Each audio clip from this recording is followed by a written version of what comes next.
Hey, what's going on, everybody? It is Luke Beller. So yesterday I saw this news come up that Corey Linsley is likely going to be leaving Green Bay. Yesterday I was pretty busy, put out one video, yesterday around lunchtime, as I typically do. Didn't have time to get to filming this video yesterday. It was my mom's birthday yesterday, so we went out for dinner, did all that kind of fun stuff. So I thought today would be the day I sort of give my thoughts on this Corey Linsley situation. But if you guys are new to the channel, I put out Packers content pretty much every single day, so if you'd like to see that, feel free to subscribe to the channel down below. So this news came out yesterday from Bill Huber over at Sports Illustrated. In his article, it said, at the end of the season, All-Pro center Corey Linsley said there had been no talks with the Green Bay Packers toward a new contract. With the start of free agency less than 3 weeks away, that has not changed, a source said on Wednesday. The expectation is that Linsley will be playing elsewhere in 2021, and the Packers will be looking to replace their starting center from the past 7 seasons.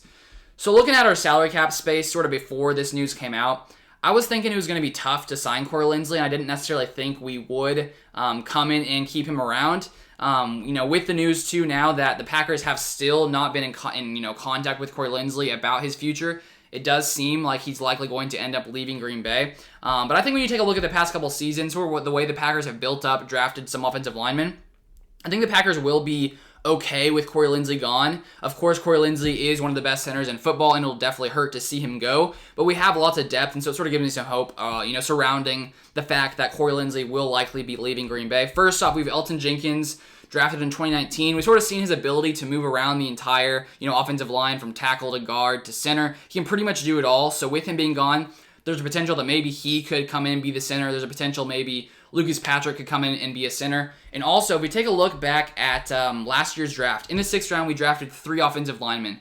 Offensive lineman Jon Runyan from Michigan, Jake Hansen from Oregon, who's a center, and Simon Stefaniak from Indiana. And we saw Jon Runyan, have some playing time in this season with lots of guys going down with injuries. And so it seems like Jon Runyan could be a guy who maybe potentially starts at guard next season for the Packers. We have Jake Hansen, who's a center. He started off on the practice squad for the first 5 weeks of the season, then ends up going to the IR. So maybe he has more to show from us, hopefully, coming into 2021. Maybe he can compete, for possibly making it to the final roster.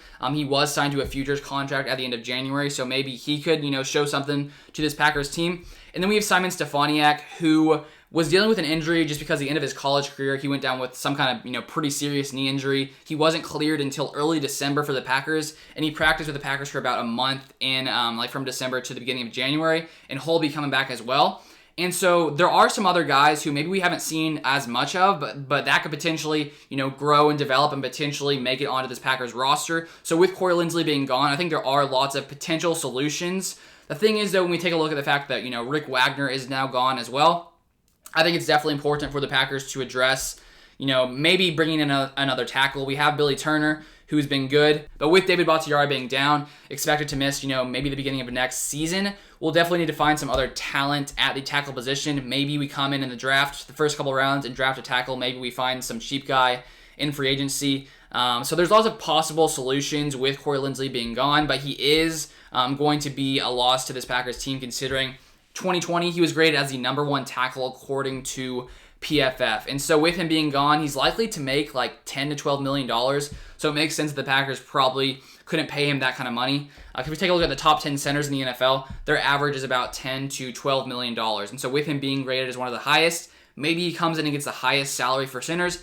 Maybe not, because he is, getting a little bit older, up there in I think he's like 30 something now, early 30s, or about to be early 30s. And so maybe a team won't sign him to that much, but it's definitely sad to see any time a Packers player who you've enjoyed watching ends up leaving. It's never something that you really want to see. I remember back a few years ago when Clay Matthews goes, you're just like, man, Clay Matthews on another team. You just can't really imagine it. Same with Jordy Nelson, Randall Cobb. It's sort of sad to see these guys go. But at the end of the day, the Packers have to, fit under that salary cap, and they can't keep everybody around. So hopefully, I wish him nothing but the best. I hope he goes and makes tons of money and has a great rest of his career, wherever he does end up going. But that's all I have for today. Thank you guys so much for watching as always, and I'll see you guys on the next one.